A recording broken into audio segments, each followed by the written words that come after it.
I think some players must have some of that cooking in that soda water. I mean beer too. And I get out and you and Dice and me and we're following Buck and we're doing the pregame show and we're talking about the ghost of openers past and we got into that Bengals game that you guys won and golly, we're fired up and then a game happens in the kickoff and they do this beautiful tribute to 911 and the planes fly over and that's great. And everybody's just like geeked out. And I'm going to say this, and I try not to ever say like this was the greatest or this was this if it's not. Now sometimes I'll say this was the greatest because I mean it. I'll think something was the greatest. I will say this: that's the best home crowd, Blaine, that I've seen over there in years. Yeah. That's the least of the other teams' fans and the most Titans fans and the most blue and red and whatever color seats they got over there. Some are white because they have the word Titans. That's the most Titans fans I've seen in that stadium. It's the most full seats I've seen that didn't include like 8 million Steeler fans or Bills fans.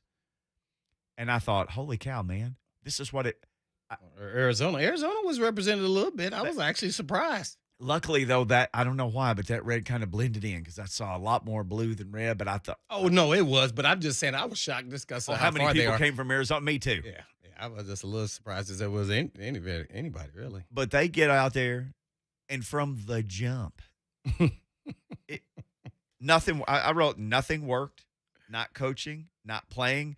And we had all these question marks, remember? Well, guess what? The offense did look rusty after no time together in the preseason. As I told you, that was last year. We talked about it over and over. Yeah, you cannot assume that. I've been there, done that. Yeah, you can't do it. Right. Lawan looked like a guy coming off a knee injury with Chandler Jones, who literally looked like he was a shapeshifter that was just reforming on the other side of Lawan. Shapeshifter. The defense was worse. Remember, I told you I don't make a lot of definitive statements. In sports, some people you want like guys to come on and go, this is never going to happen, and this is always going to happen. But it's sports, so you can never say that because anything will happen. Mm-hmm. Well, I did. I didn't. I shame on me because I said, guess what, Blaine? It could never get worse on third down than it was last year. Guess what? It's worse. Yesterday was worse. Yesterday was worse on third down. They were 53.8% they allowed last year, and the worst third down season in modern NFL history. They were only 51.9. They were worse on third down. It feels like there's still a lot of questions about Shane Bowen and Todd Downing. I feel like all the questions that we had, we still have. And guess what? Kicker is still an abject disaster for this team. That made me nervous from the jump. Just when I saw that, I was out of town when I saw you tweet out that the kicker was on IR. I was like, oh man. I hope it doesn't, because I thought it was going to be a close game, and a kicker can be the difference. I mean, missing one kick. Well, actually, he did miss, but it wasn't a close game. So, yeah, this one here was a stinker. Mm-hmm. Oh yeah, it was in the worst way. Nothing really worked. The offensive line, they didn't come ready to play to run the football. Tannehill wasn't sharp, but hey, I see why he wasn't. That's pretty clear. He wouldn't get a lot of protection. The receivers weren't getting open against some DBs that probably most of us couldn't even name off the top besides Buda Baker. Right. They're starting corners. So they showed up well. So some of it's scheme, some of it is play, and some of it is you got to just get your timing and everything going on offense. And, man, I think their first three possessions, they were 3 and out. So that's not so good. And eventually the defense got tired. Yeah, unfortunately, on the second possession, they didn't get to the third play. Yeah. Fulton, Simmons, it was some guys that, that played okay, but wasn't good enough. And eventually they wore down and got tired. But you got to give hats off to, Chandler Jones and crew, as well as Kyler Murray. They're some special players, and they showed it and why they are. So we shall see if they continue that. Maybe they've already peaked, and as they go along, maybe they kind of come back to the rest of the field. But guess what, Titans fan? It's not the end of the world. Now, expectations, a home opener, is it disappointing for the fans? Oh, yes, it is. I'm just as pissed as everybody else is because of the way they're lost. But guess what? Doesn't matter if you lose by 1 point or 90 points. You lost. And, man, I tell you what, as an NFL player, former player, you are pissed off in the worst way right now. And so I'll be surprised if we see them come out and lay an egg again like that. So we shall see. They got a formidable opponent in Seattle. And Russell Wilson, I would say senior, and we got to see junior and Kyler Murray. We about to see the senior, so hopefully the senior will be in senior mode with his cane because Russell Wilson will be hard to deal, and he looks like he is on a mission. I saw him pump his fist and turn his back to his team every time he threw a deep ball against the Colts, and it went for touch. He was pumping the ground, and I was like, whoa, I haven't seen Russell Wilson show this much emotion in a long time, but back to the game. It's just, it's tough. Taylor Lewan, stay off social media, as I said before. But I'm old school, so I could say that I get it. But if you're going to do that, then just say, I'm going to be better. Keep it short and keep it moving. Right. But other than that, I don't want to hear from you right now. Guess what? That's why everybody talks about, oh, you got to look pretty in your uniform and all that. I'm all about that action, boss. And I used to say it just like that. I don't care how I look. I don't care about when I go out there, when we leave that field, you going to know whether win, lose, or draw, you been in a battle. You representing not only this team, but you representing yourself. Guess what? There's a whole bunch of other teams. So you can't go out there and lay an egg like that. Not the first game. Got to have timing, chemistry. Got to get some guys out there practicing too. So as I said before, there's no playing in the NFL. It's not for long. Just what you did last year doesn't mean you're going to do it again this year. And you got 2 new coordinators and all that going on, and get a feel for where players are at today in this season. And first game, they came out flat. Nobody's more pissed than the players, the coaching staff, who all lost, and the organization. I mean, so everybody's hurting right now. So now, what are you going to do about it? So I'm interested to see how they respond. Yeah. Hey, you can have things happen, and they were the better team, and they came out there with a can of whoop, you know what. And that's what they did.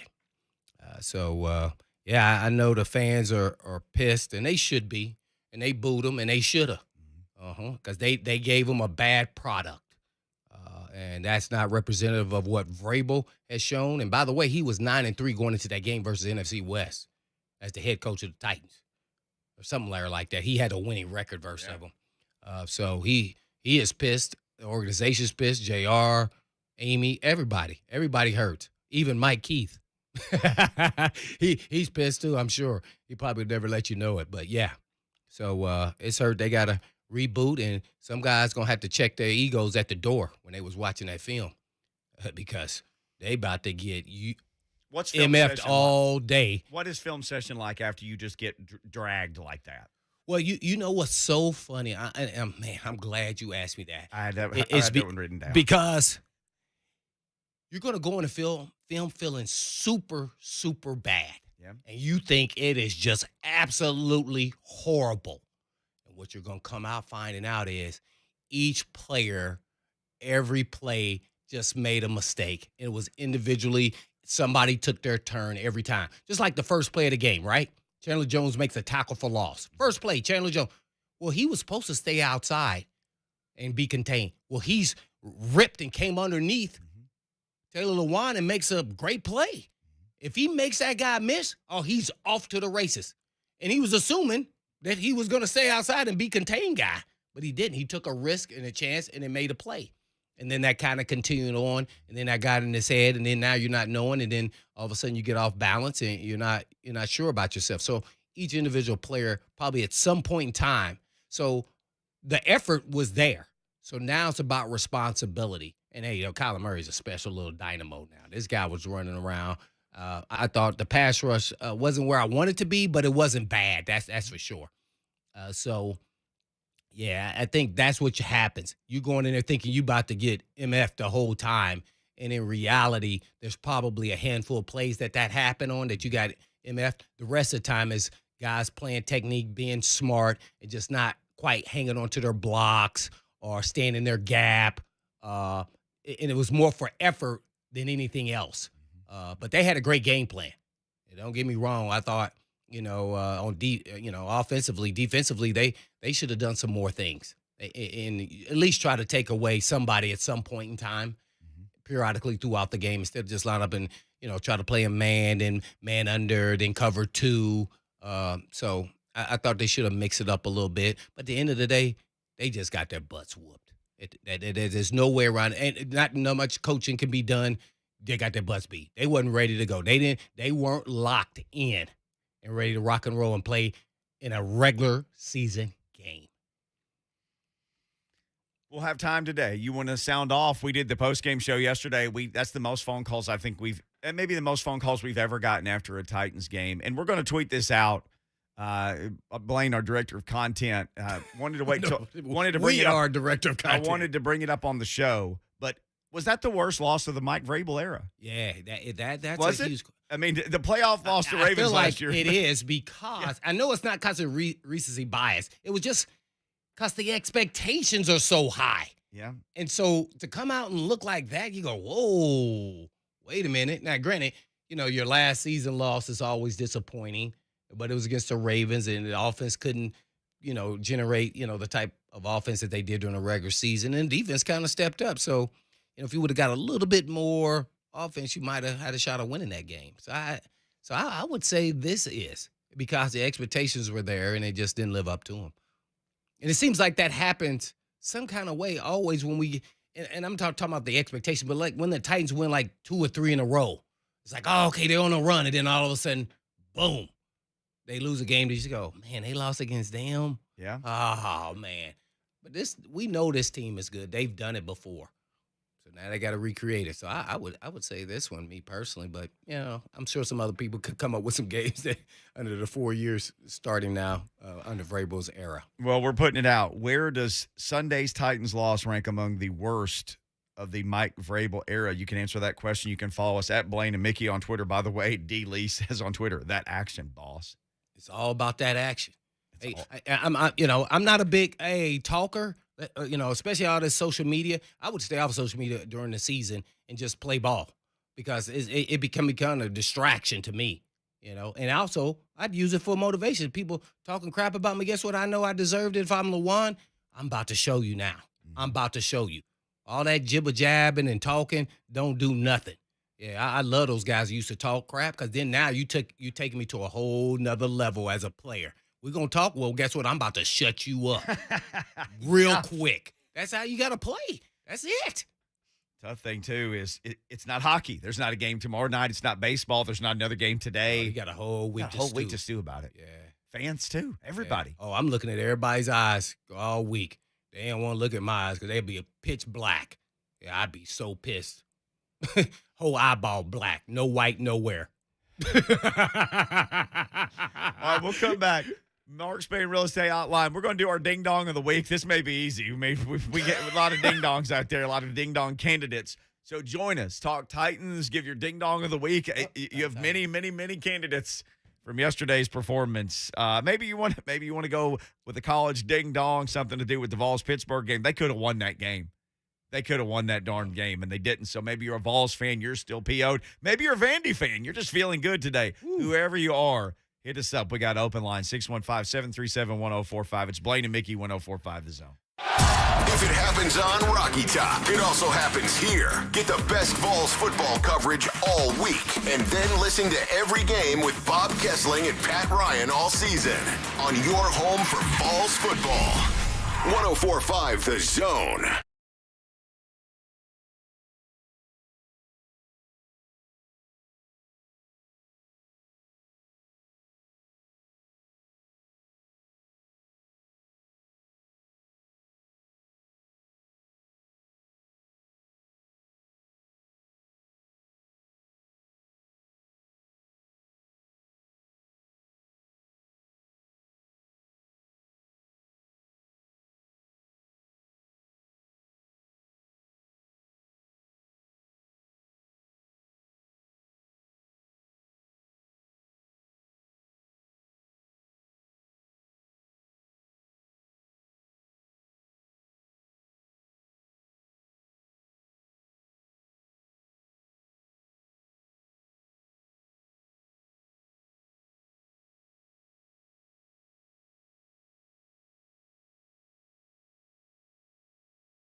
first start of the year or somewhere. It was a second start maybe because he was going against the receiver there. Devontae Adams. Devontae Adams. Yeah. Packers got it worse than the Titans last week. Holy cow. Yeah, they looked but we can't talk anything about the Packers. Remember the Patriots spent all that money in the offseason? They didn't lose bad, but they lost to Miami. There's a bunch of the Bills lost to the Steelers. Well, New England lost at the end there where the guy was going in to score, about the 10 to 15-yard line. He fumbled. Poor guy. They were going to win that game. The battle of the Alabama quarterbacks. Yeah, it was. We've got Ding Dong of the Week coming up, courtesy of our friends at Mark Spain Real Estate. We'll get to that. But Mark Spain, he's got his name all over everything. Mark Spain Hotline. Let's take a couple of calls. We want to offer some therapy for you guys today. Get some stuff off your chest. Get some stuff off your chest. Just say what you got to say. Keep it clean, though. No dirty words. Right? As we said that yesterday, and then a guy said a dirty word. We had to unbutton him. You jinxed him. I did. Immediately, he did that. Well, after the game, man, guys are just so jacked up. And, if you, drinks or so. All right, we got right now Eddie, Tim, and Jordan. We're going to take them in order. So hold. Here's what we're going to do. We did ask this question on Twitter, by the way. Is this the worst loss of the Mike Vrabel era? Eddie wants to weigh in on that. Eddie, welcome into Blaine and Mickey, and thanks for calling. I would say, in context, this is not the worst. I would say the Cincinnati loss last year because you're going against a makeshift offensive line with Cincinnati, and expectations were really high for the Titans then. And you look at Arizona, they're loaded, and Titans didn't play during the preseason. So that's my opinion on it. Thanks, guys. Yeah, that's a good game because thank you, man. You walk away from that game going, we got beat by the Bengals. And oh, by the way, the Bengals kind of, last year until Burrow got hurt, they were in a lot of games. They lost some close ones. And then we had some guy that was rushing that game, Beasley, that was no longer with the team, him and Mr. Clown. That was a game Clowney wrapped up Joe Burrow completely and somehow couldn't bring him down. Yeah, it was. Lord. Yeah. It's only because it was the Bengals, though. But the Bengals. Do you remember that? He made a great point. Remember, they had no offensive line. They signed Big Spain off the street. Yeah. And Big Spain came in and just hammered people down. Yeah, he did. Big Spain. That was a real good one. Okay. That's a real good one. That was surprising. Just as much as this was surprising because of expectations, but how they just laid an egg. So that was a good one. I'm still leaning towards one. I said, I don't know. Which one you like, Mick? You like that one so far? The Bengals? That was a good one. That was a good one because it's like, okay, they just spent all this money on pass rush. They spent a lot of money on those two. It's like, okay, here we go. They don't even have any offensive. They just signed Spain off the street. He signed on like Wednesday or Thursday, I think. Maybe Tuesday. I'll give him Tuesday. They had dudes, hello, my name is stickers. They didn't know who, in the huddle, they're like, hey, I'm Quentin. Hey, I'm Steve. I mean, they didn't know each other's names. And they put the hammer down. And Burrow threw I'd have to go back and look. It seemed like about 600 yards. It was probably, 200 and change. But they had nothing for Joey Burrow.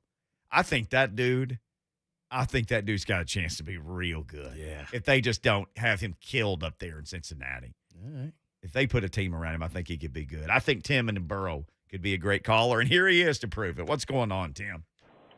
Hey, guys. First of all, thanks for taking my call. I just want to throw out a daydream situation, get y'all's opinion. Obviously, our kicking game is sort of the laughing stock of the NFL as far as kicking goes. I was talking to a guy beside me at the game yesterday, just throwing a spitball thing out there.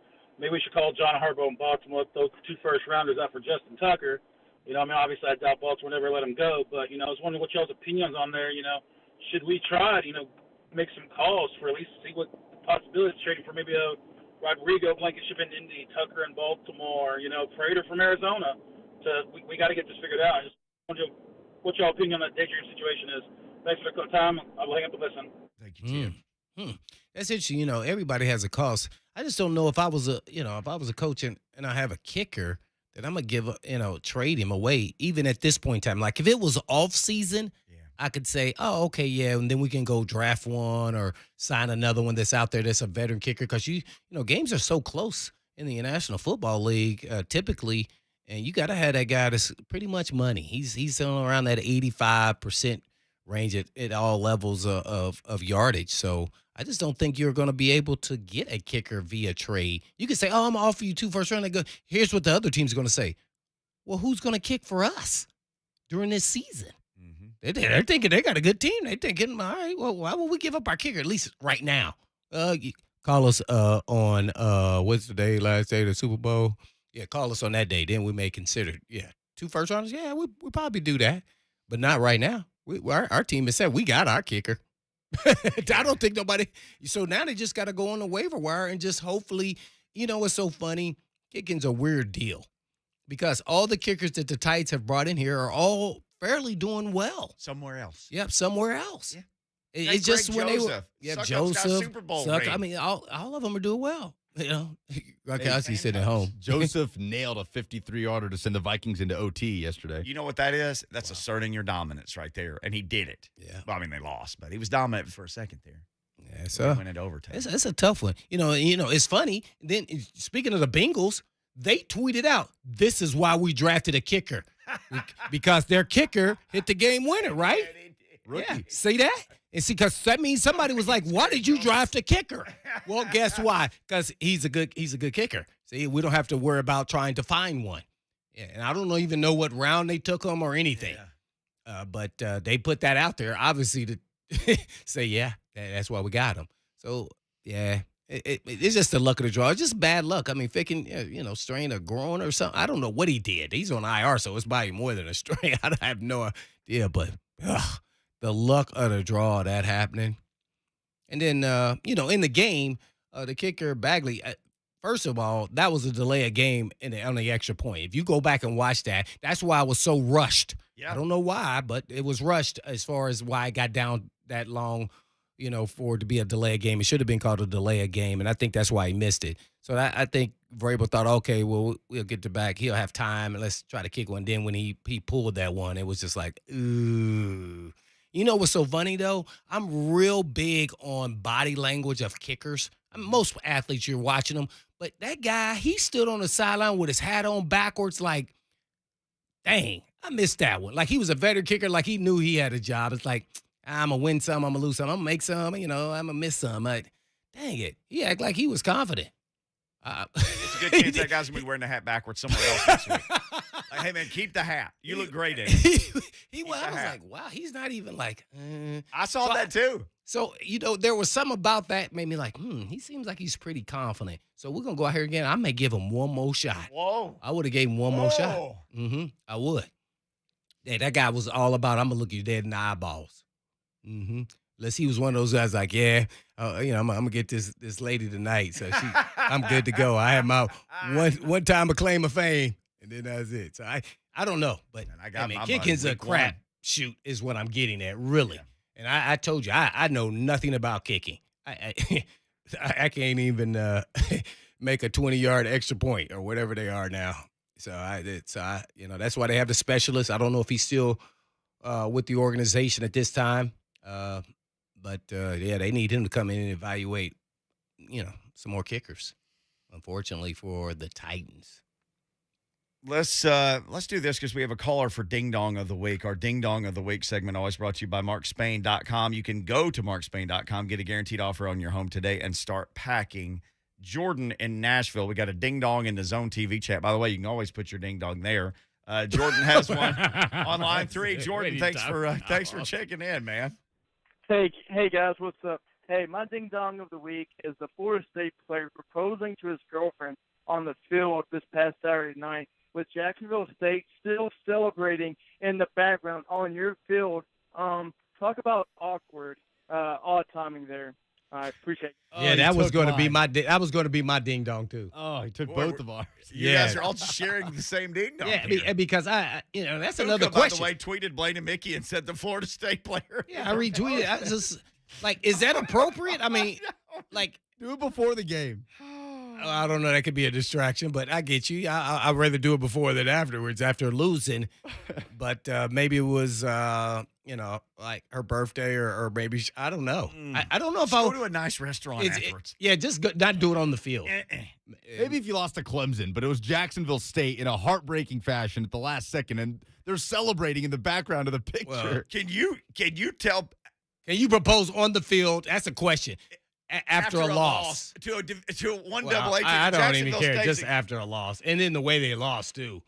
Just play a prevent, bro. They got blown out by UAB like 2 weeks ago. Just play a prevent, bro, and you win the game. Just play a prevent. That dude's just weaving through people. Yeah. Is Norvell, is he in danger? What do you mean? The Florida State coach. He's got to be. Oh, Norvell? Norvell? Yeah, you would think so. But I mean, at it's least a by the end of the seller's- season, thank at God least it's a his seller's seat will be red market. hot He's at going to make minimum. some money on his house.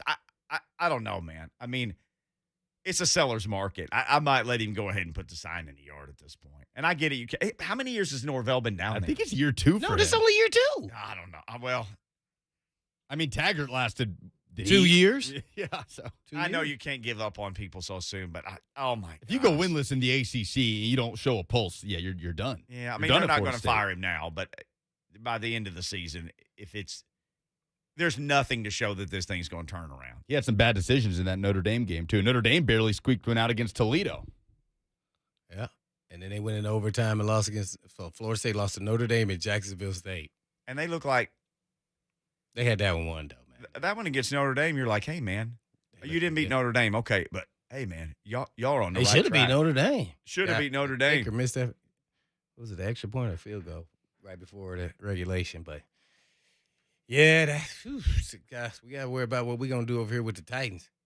Buckshot Carey wants to stay on that. He said, my ding-dong of the week is everybody that wants to blame the starters not playing and a lack of practice during preseason games. He said, how much – this is just like one giant run-on sentence. Let me try to make it into sentences. This is not what he wrote, but I'm going to try to make this into Okay, sentences. got you. My ding-dong of the week is everybody that wants to blame the starters not playing preseason and lack of practice. This keeps going, but I'm going to do – how much preseason games we have last year, he says. None. How much lack of practice did we have due to COVID? That's not the way he wrote it, but I see what he's saying. Mm-hmm. He's saying there were no excuses last year. People just started and they played and they moved on. Mm-hmm. Here, let me correct them. First and foremost, they did practice. Remember, they practiced some high school. Yeah, they did. Guess what? This time they didn't, and they had COVID. So guys aren't as strong as they normally would be. People can not, discount all they want to. You have COVID, you have COVID. It's going to make you a little weak in the knees at some point at different levels depending on your body, right? Okay? And then now you don't have chemistry with a new wide receiver. And, oh, by the way, you also in live action don't have chemistry with a new offensive coordinator that you're supposed to be thinking the same thing on the same page with and conflicted with what you did last year and what you want to do. So I think there's a lot of mechanism here. We can come up with excuses of why they lost.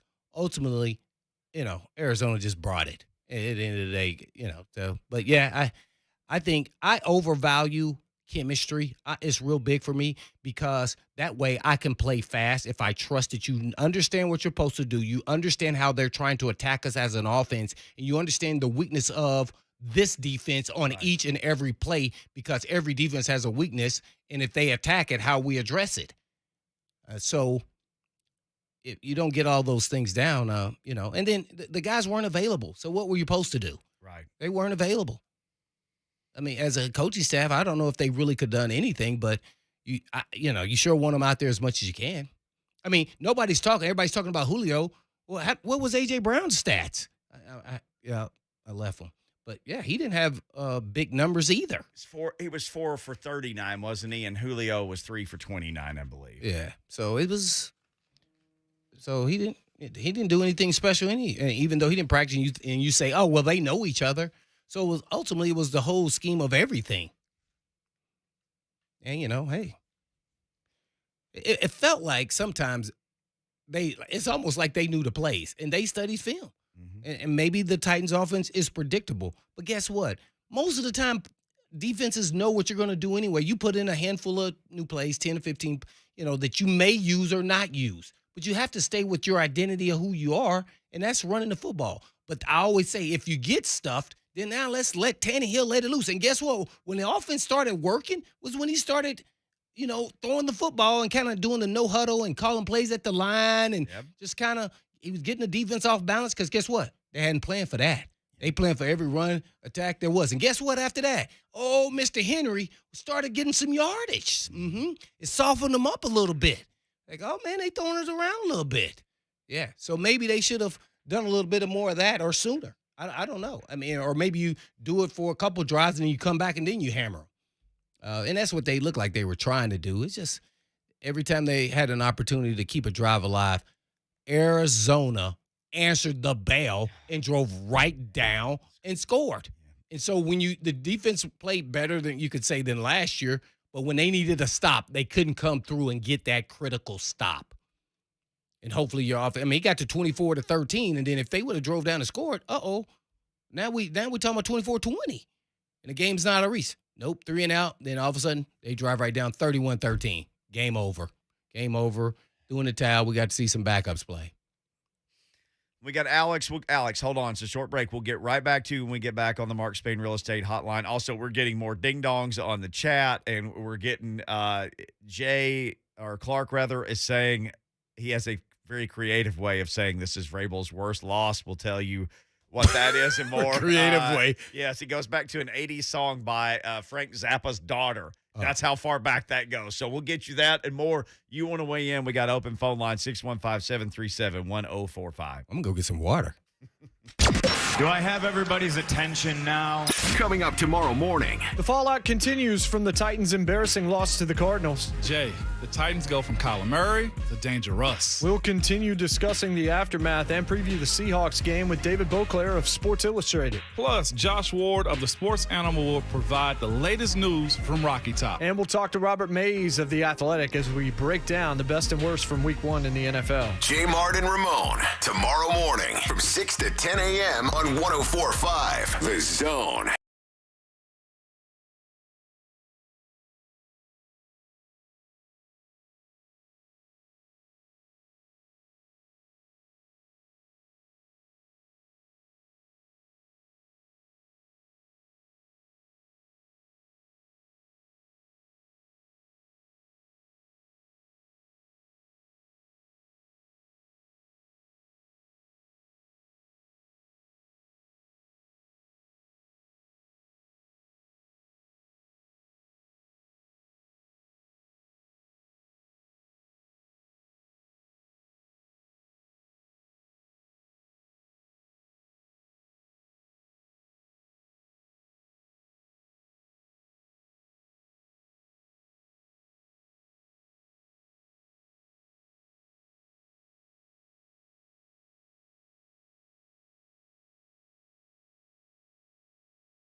He said, "Hey man, I'm sorry, but YouTube limits the words you can put, so I had to combine everything." We're not making fun of you. I was just trying to. Yeah, you did a great job. I know that Great you're. job I trying know to you're just organize. sending us something on social media, brother. You're an active participant.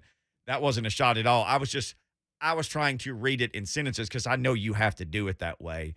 Mr. Shuckle, I don't know who that is. but Mr. that's it. Shuckle. As we continue sort of along the lines of Ding Dong of the Week, he said, "I almost wish we had a horrible roster so I could look forward to next year's draft." It's just one game, guys. You got to get your head up. You got to get your chin up.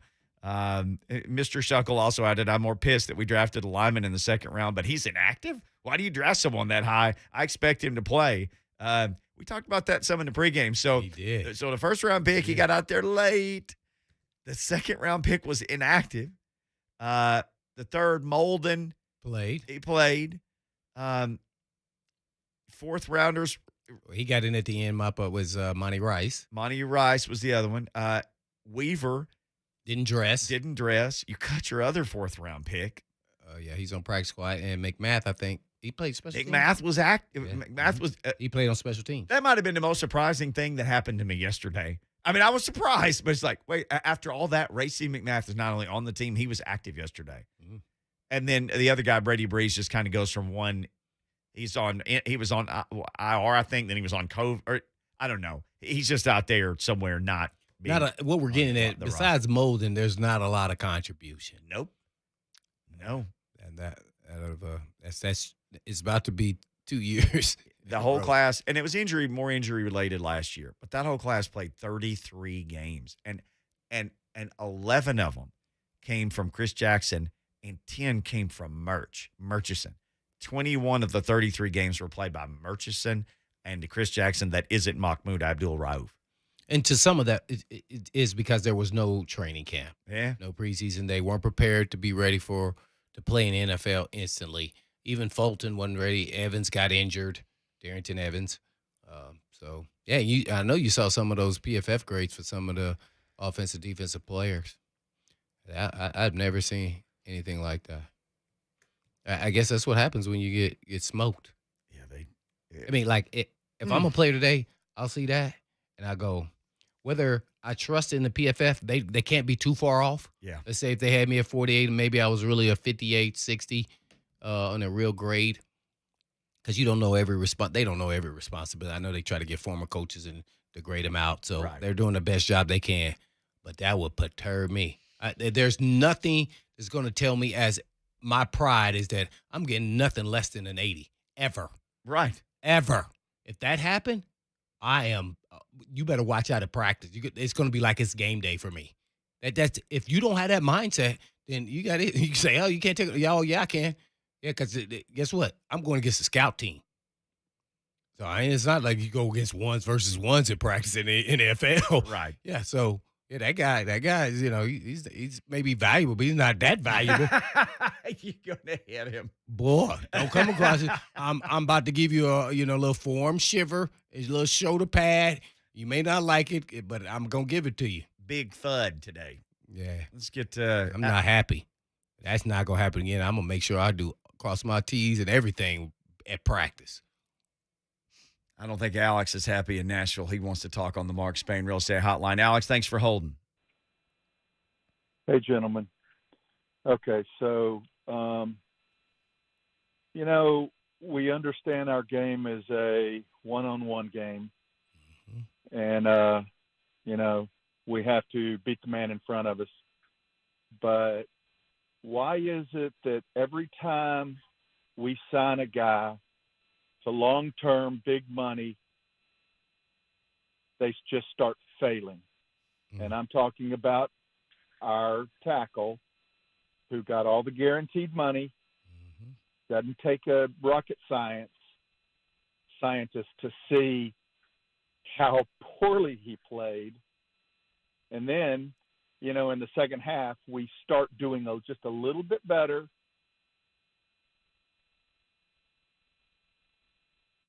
And then he went bye-bye. Okay. Oh, man, Taylor Lewan cut him off. He just melted the phone in his hand. Yeah. There's nothing left. Oh, man, it's hot. All right, here's the timeline. Is Lewan had the PED suspension. Yeah. And so that was 4 games. He missed that season, which was, I think, 2 years ago. And then last year, he tore his ACL, 4 games in, 6 games in? I don't remember what exact game it was. It was early, though. It was week 6. Okay, I said 4 or 6. Yeah, you were right. So, yeah. So, and then now, we're where we're at. And he's not up to par. And typically, that's why I was concerned with Dupree, is that usually it takes a year to feel back to normal. He got hurt in December. Yeah. And Dupree was December. So, I think everybody's trying hard, but you got to understand what you're working with. And he got to see quickly. So where was the adjustment, not only from him and get help by the coaches to technique-wise and what he needed to do, but also give him some help, give him some chip, by the tight end, wide receivers. We're back to that. And this was an elite pass rusher. I think he was the third fastest to get to 100 on the first sack. That's how good this guy is. A lot of people may not know him. He was so pissed he wanted to get paid, he wanted out of New England. Yeah. This guy. So we talking about winning culture, and you gonna win. No, I got to get paid. He got pissed that they gave J.J. Watt all that money, and he was like, I want a new contract, and he asked for a trade. Yeah, he did. I wish they would have. Yeah, he did. I wish they would have traded him. Oh, like, no, we're not that dumb. He's going to your last year contract. We're going to give you an extension. Just got to wait. He had 5 sacks. It's 16 more games. I'd never seen anything like that. I mean, and then guess what? He wasn't even out there the entire time. One time I looked out there and I was like, dang, he's not even out there. Then he come back the next series. He wasn't even out there. And did you see how he was like celebrating? Yeah. Like he wasn't like around his dudes like, nah, this is about me. Yeah. Y'all better give me my money. I don't want anybody else in these pictures. Meanwhile, he's already making like 14 million. He's like, I'm in the last year of my contract. So y'all need to up the ante. I need to be in the 2-0 range. You see what I'm doing out here? So, that was, he. I think, isn't Chandler Jones, isn't his brother like an MMA fight? Is that the same Jones that does MMA? I think that's his brother. Lucas, we count on you for your director of you're really facts. disappointed because you look like you had cross eyes when I said that way. That's the first time that ever happened. We're going to look it up during the break. All right. I think it is. We'll get out the I'm Google. almost positive. Kenny, the mailman, legend. Hold on, Kenny. We'll get to you in the legend. next segment. Matt in Brentwood wants to talk too. Hold on, guys. We will come right to you when we come back. This is your day. We want to let you get everything off your chest on the Mark Spain Real Estate Hotline. It's Blaine and Mickey, 104.5 The Zone. Yeah. Get the Raiders and Ravens tonight on Monday Night Football. Coverage starts at 7 on your home for Sunday, Monday, and Thursday Night Football. 104.5 The Zone. So everybody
And we want to always give you a chance to talk, right? And we got stuff to say, but you carry the show. We want to hear from you as well. Kenny's been holding, and some others. Kenny the mailman, one of our calling legends. We were doing Ding Dong of the Week in the first hour of the show. So maybe you get in the car like the second hour of the show on Monday. Typically we do Ding Dong of the Week in hour number 1. Sometimes we move our Ding Dong around a little bit. Sometimes the Ding Dong just gets longer and longer. And so we continue it through another segment here. So we're doing that. We'll just keep the Ding Dong going. Kenny the mailman joins us with his Ding Dong of the Week. Hey, Kenny. Mickey, you can stop with the descriptions.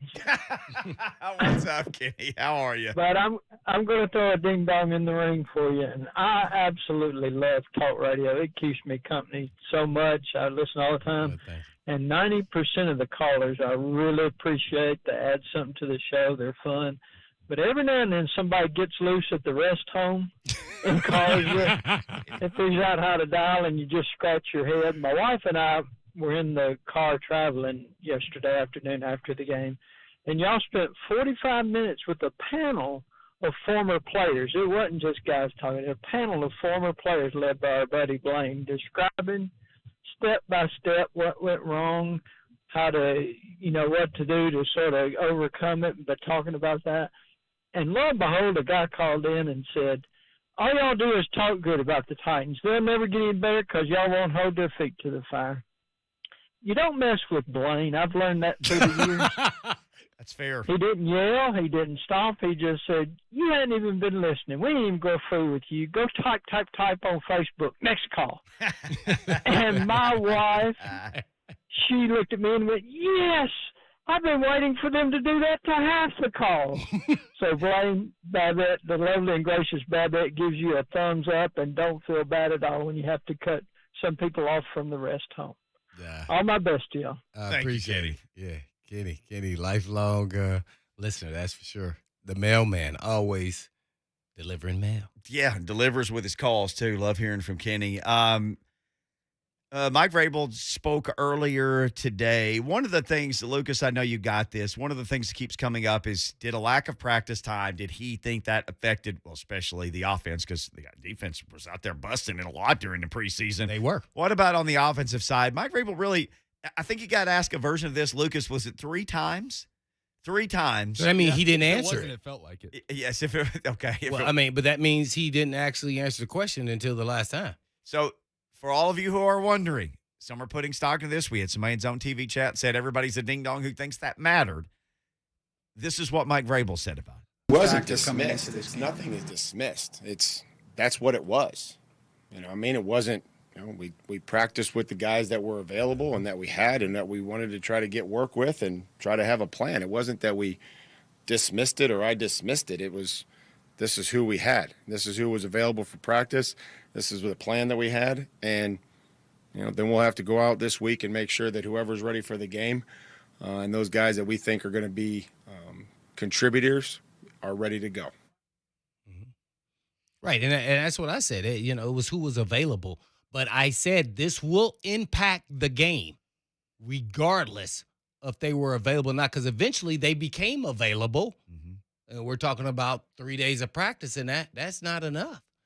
So it's not his fault that they weren't available. It wasn't like he said, we're going to have you guys sit out, and y'all just hang over there. We're going to treat y'all right. We're going to take care of y'all, and y'all just don't practice. Y'all come out here and ride the bike, man. Y'all good to go, man. Y'all good, man. We know what y'all could do. Nope. First of all, that's not even Vrabel.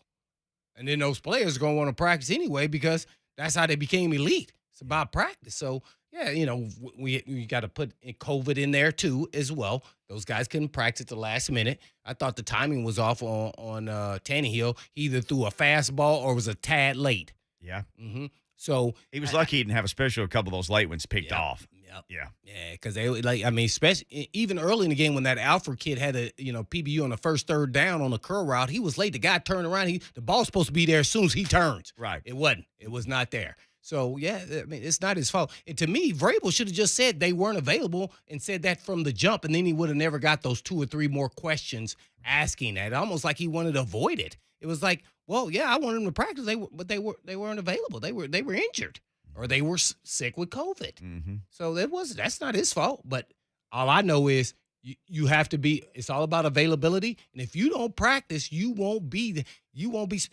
going into the season. Now we're talking about week 6, and you can't practice for 3 days, and then all of a sudden you're healed enough to practice on that Thursday. That's different. Yeah, I mean, so yeah, they have to practice. You got to get sharp and back into football shape. It never changes at the beginning of a season. That's why you see all these wacky scores and some of these teams, winning and losing. I'd be interested how many teams who were in the playoff last year that didn't win their first game that won, that lost their first game this week again.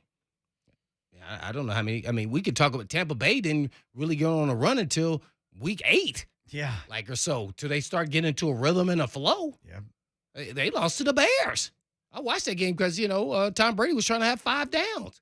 His brain was too pliable. Yeah. He wanted to add an extra down. Surprised they didn't give it to him. It's Tom Brady. He gets everything he wants. I thought they were going to try to say right, they messed Tom. up with the down marker. They might have gave it to him. Let's try to squeeze in a couple more calls again. We're here for you. We're always here for you. We want to hear from you.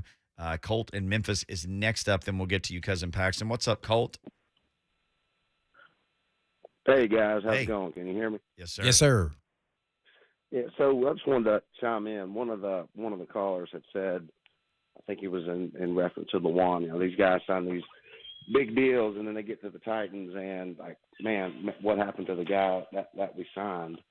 I don't think it's a coincidence that these guys in their contract years, always seem to have these big monster years because they know this is when they're about to get paid, and I just think it's human nature that.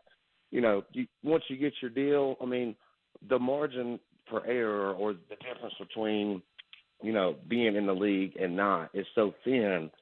And, when you fall off 2% because maybe you don't want to get up at 5 a.m. or just put in that little extra bit of time, Blaine could probably speak to this better than anybody.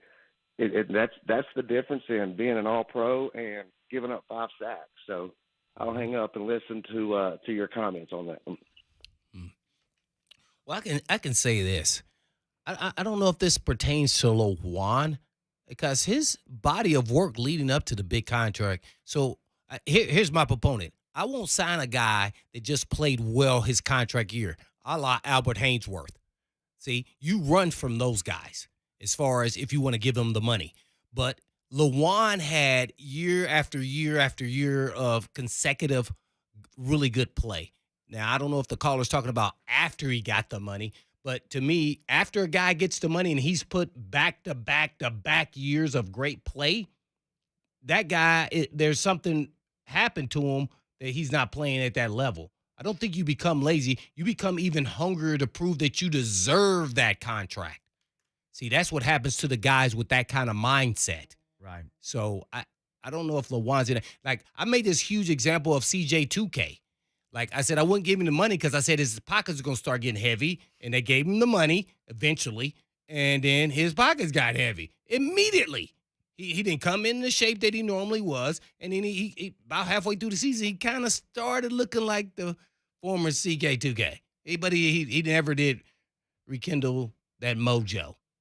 So I don't think having Lewan, I think his is, he coming off an ACL, and he went against an elite pass rusher. Yeah. So he got exposed, and my point is let's help a guy out after he was having a little bit of trouble, and both tackles were. Sure. But Lewan comes with the big contract, all eyeballs on him, and he got 2 sacks against him, and it affected the game. So yeah, I don't think that's the case with Lewan. I think he cares too much about it. I don't like all the tweeting and all that, but that's this era of generational player.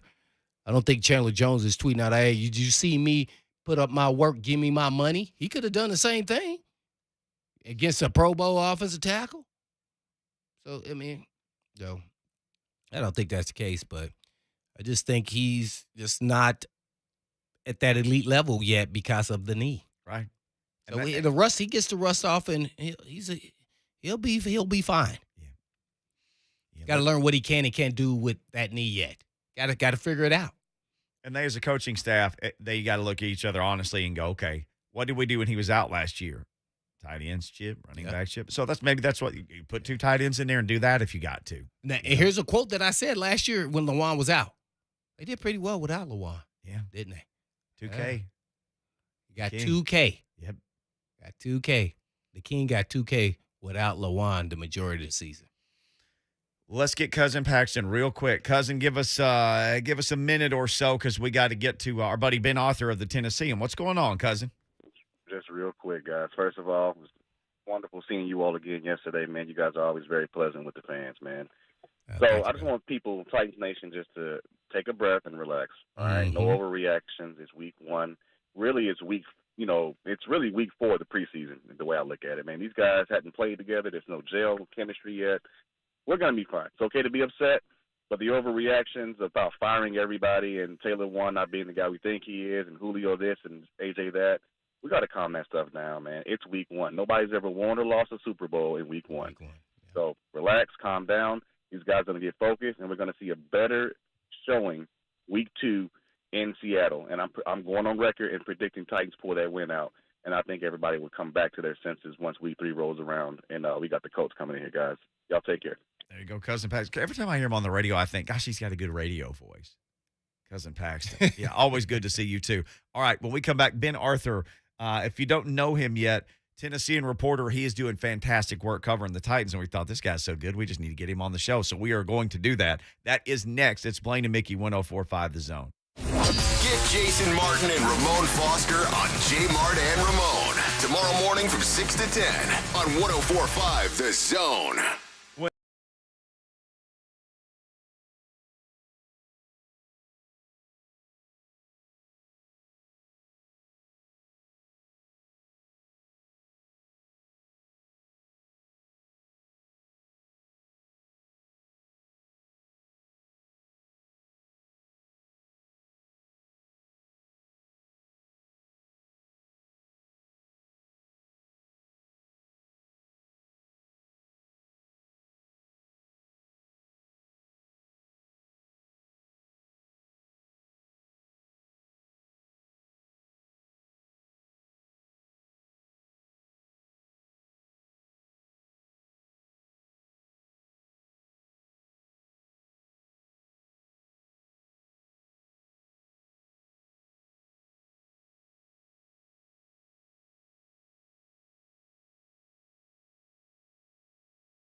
sure if I've ever gotten to say hello to this guy, so we'll do it officially on the air. He's doing great work for the Tennessean. Ben Arthur joins us now to talk Titans. Ben, how in the world are you? Thanks for joining us today. Thanks for having me on, guys. How are you guys? Thanks for having me, and happy to chat. Ben, I want you to give people some college flashbacks with their report card, and I want you to make them feel better, maybe because they got less Fs than you gave the Titans on this first game report card. Oh, I'm sorry. You said my report card? Yes, your Titans report card for the Tennessean, yeah. Yeah. So let's see. I gave the offense an F. I gave the special teams a D-, defense a D+, coaching an F.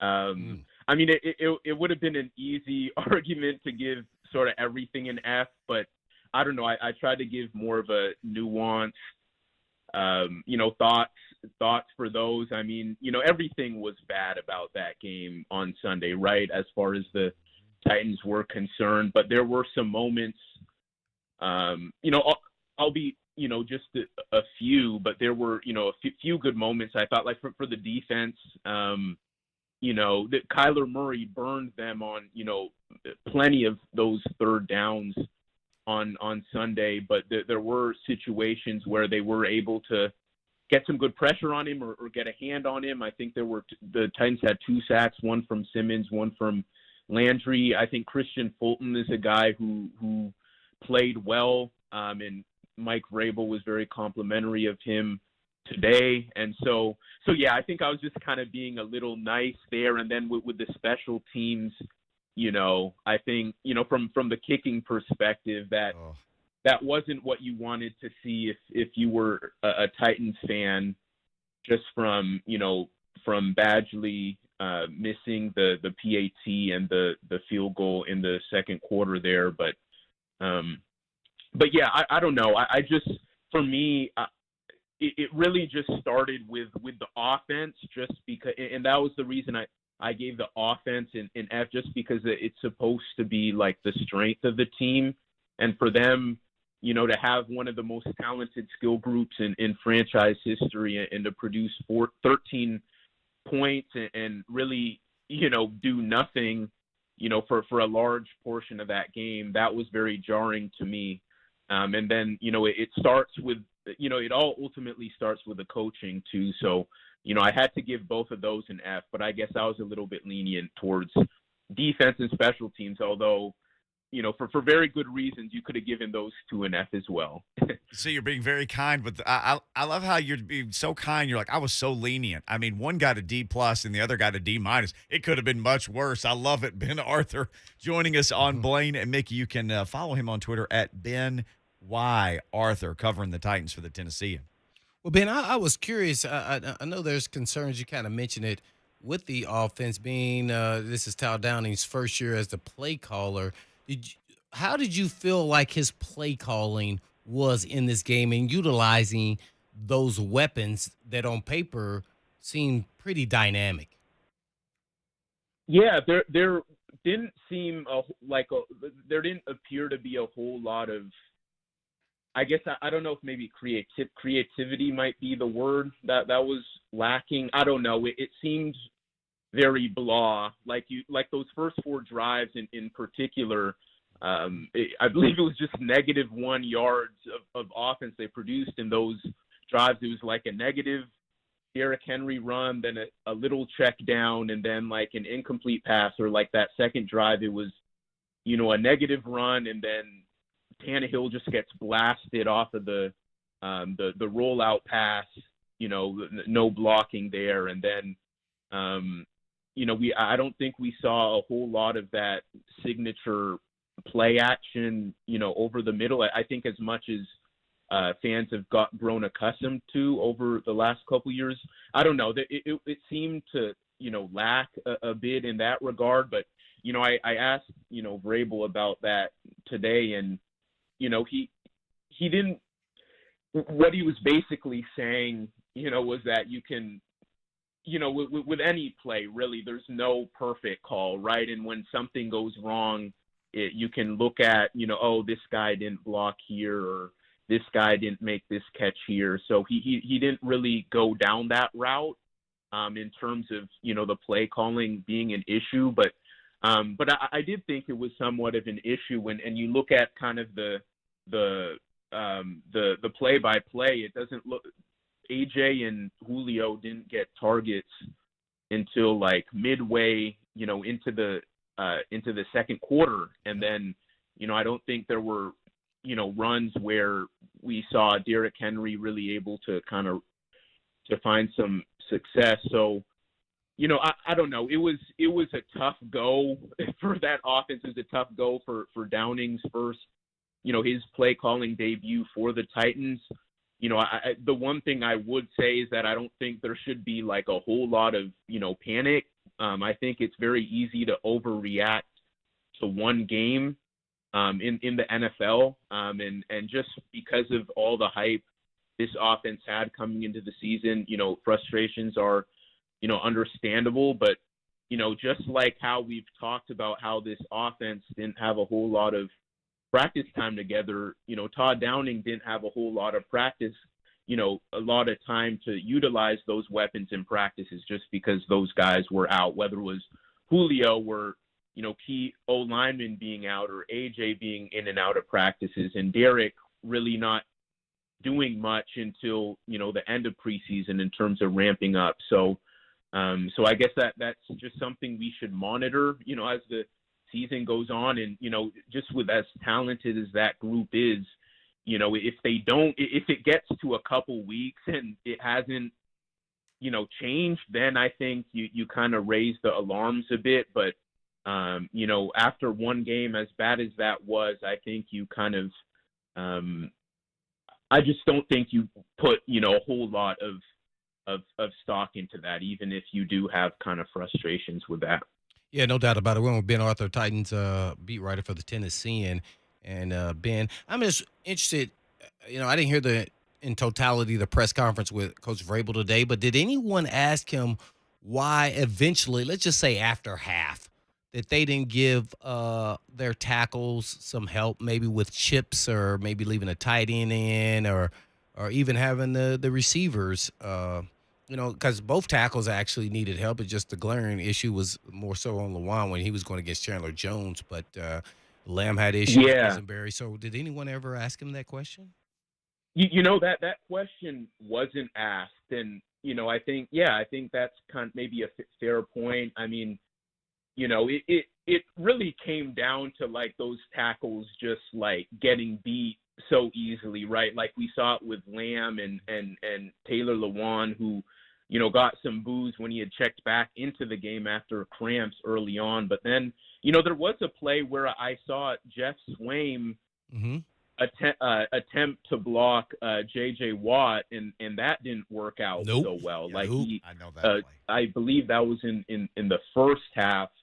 JJ just kind of beat him really easily and was kind of able to, get over, his arm and I think it was get to Derrick for a tackle for loss. So, that to answer your question, that, that wasn't asked in particular, but I think it really starts with, the tackles just need to be better, right? And, I think you can maybe, with Taylor, right, this was his first real game since that torn ACL he suffered last October.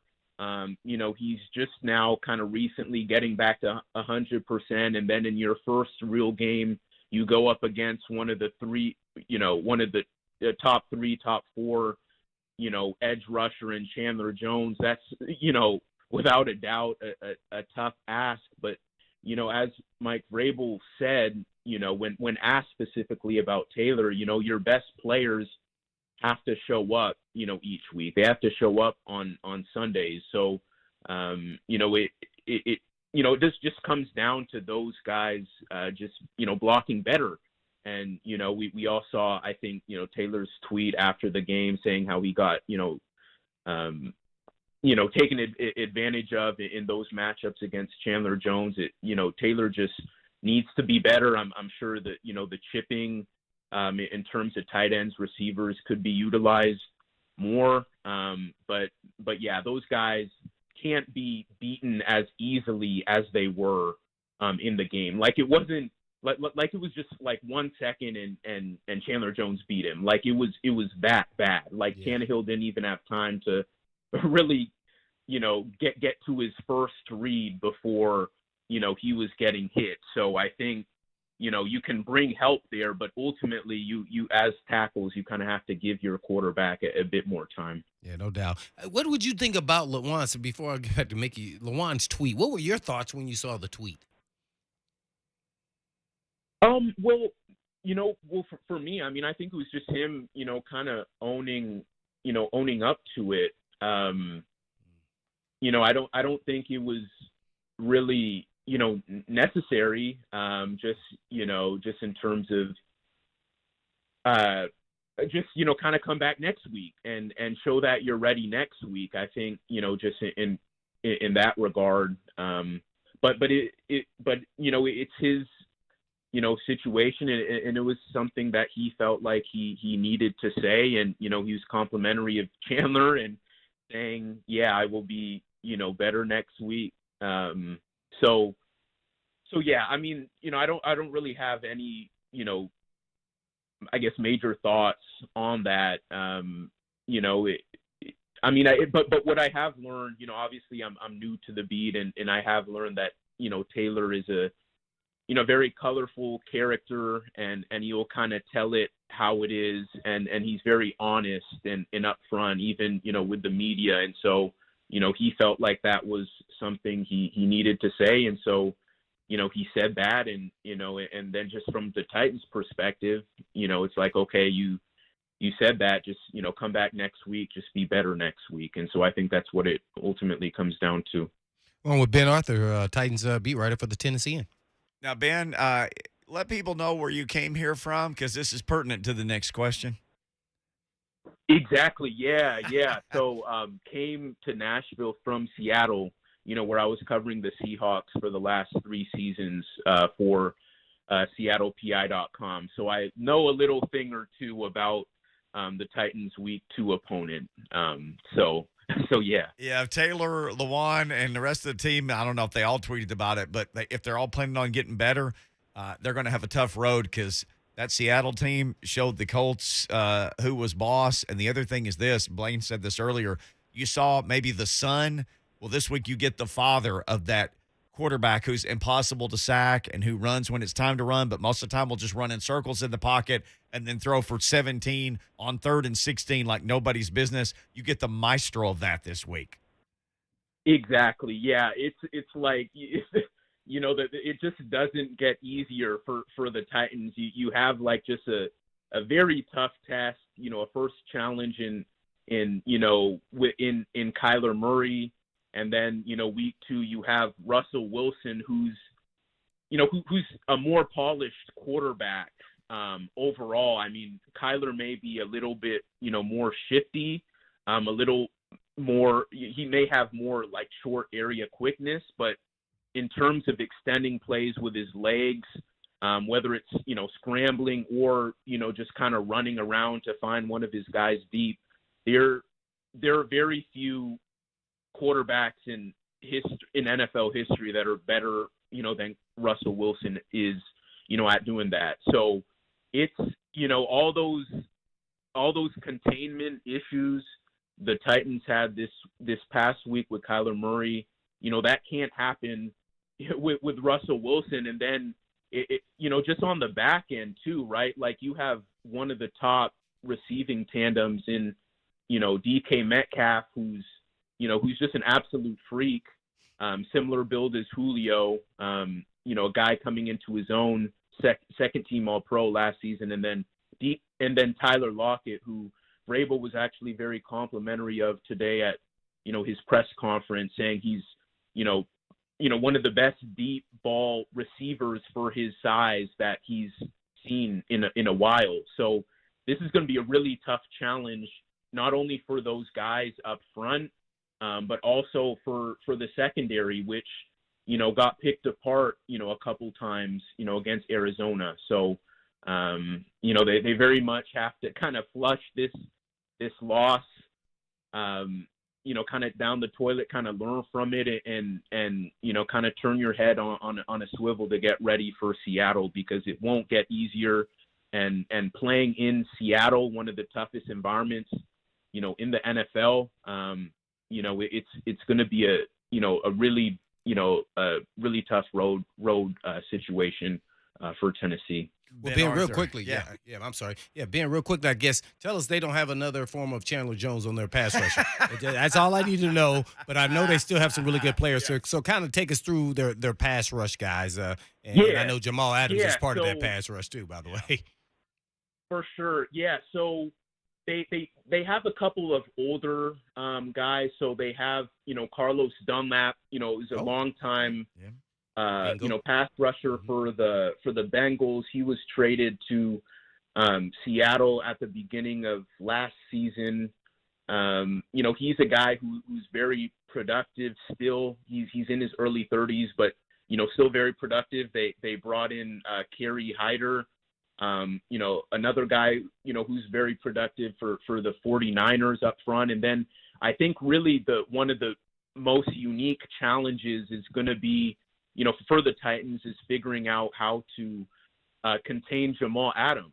I mean, this is a guy who set the NFL single season record for sacks last year with, I want to say 9.5. Yep. Yeah. Something like that last year. A really, really prolific blitzer. When you talk about, the O-line, running backs needing to be, on their P's and Q's, up front, it's really magnified against, this Seahawks defense that can really blitz, well. And then they have Quandre Diggs, a Pro Bowl free safety in the back end. So, and then, I think Bobby Wagner, a multi-time All-Pro, middle linebacker in the middle. I think he's one of the most underrated defenders in the NFL still, even though he's going to be in the Hall of Fame. He has like 5 or 6 first-team All-Pro nods. He's just Mr. Consistency, at that Mike Backer position for Seattle. So, this is, for this offense, this Titans offense that hasn't had a whole bunch of, time together, this is going to be, just another big test, right? And they held the Colts, and the Colts have their issues, right? But they did hold the Colts to just 16 points. So this is going to just be another tough challenge, like I said, and the Titans are going to need to come ready to play in Seattle. Seahawks just part of in NFC West, which I think once again is going to be the toughest division in football. So, Ben, hey, man, thank you for the time. Great start for you at the Tennessean. Love reading your work, and people can check you out again at the Tennessean or at Ben Y. Arthur on Twitter. Thank you, man. Thank you guys for having me on. You have a good one. Yes, sir. Ben Arthur. When we come back, people still on the phone want to talk. Chuck, you will be up first if you hold. Mike and Nashville up second. Hold, guys. We'll take a break. Right back with more on Blaine and Mickey. The Titans took an unexpected loss against the Arizona Cardinals. Mike Vrabel sprinting across the field already, shaking the hand of Cliff Kingsbury and ready to get out of here. Not a good day at the office. Final score, Arizona 38, Tennessee 13. Are you concerned? Is it just one game? Talk about it all day on your flagship for Titans Radio, 104.5 The Zone.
in all three before we give way to 3HL. Today, what's going on, Chuck?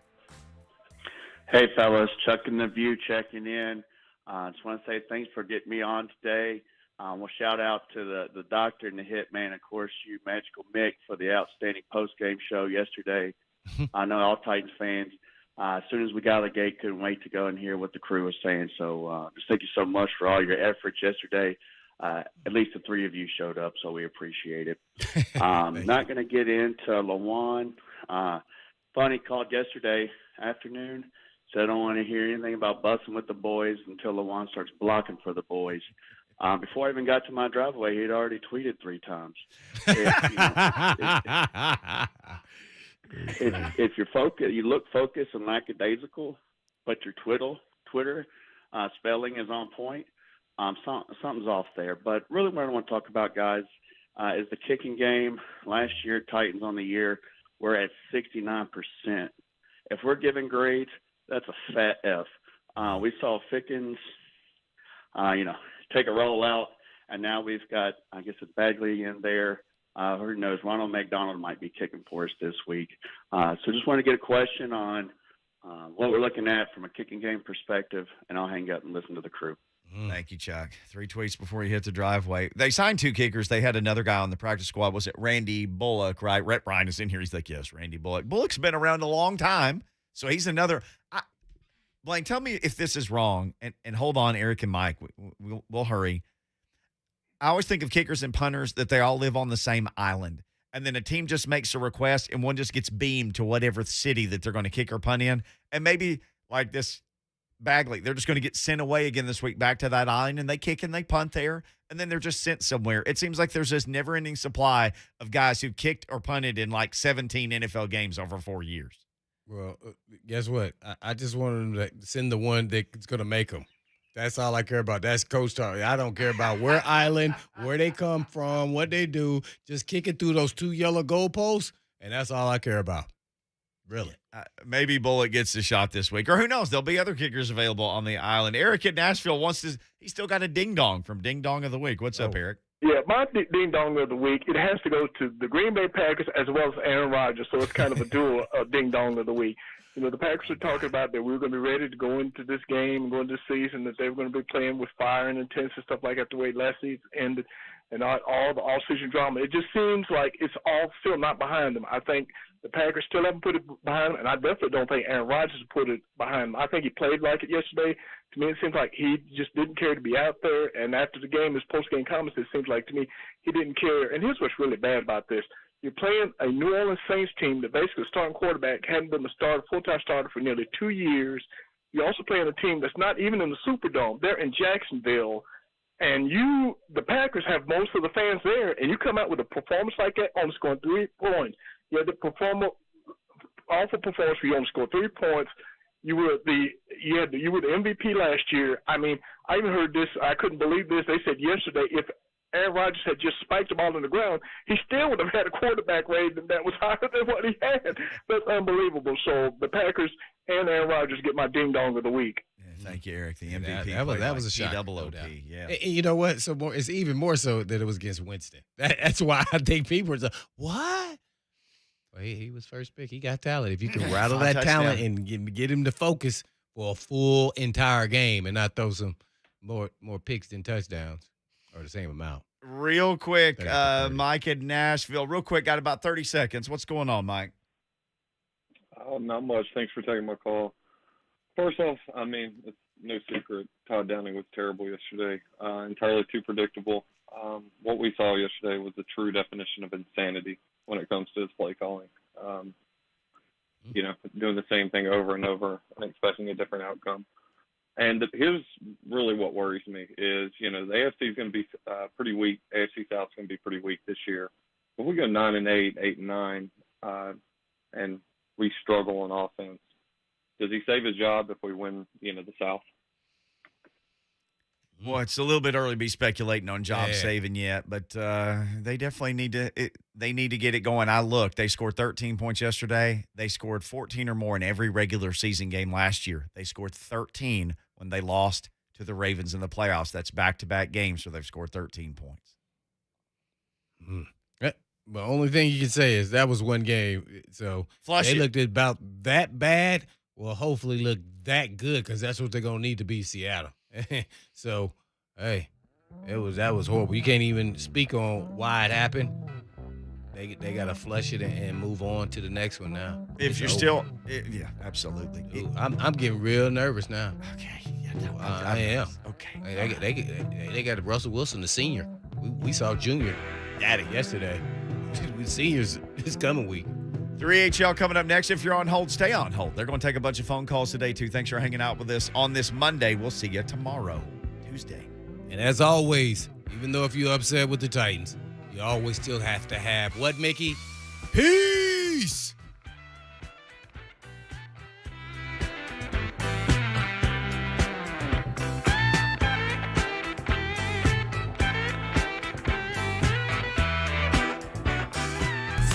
Listen to 104.5 The Zone live on Alexa. We're not going to be one of those lame radio stations that puts Alexa's voice in a promo. However, we are going to tell you to say, Alexa, play 104.5 The Zone.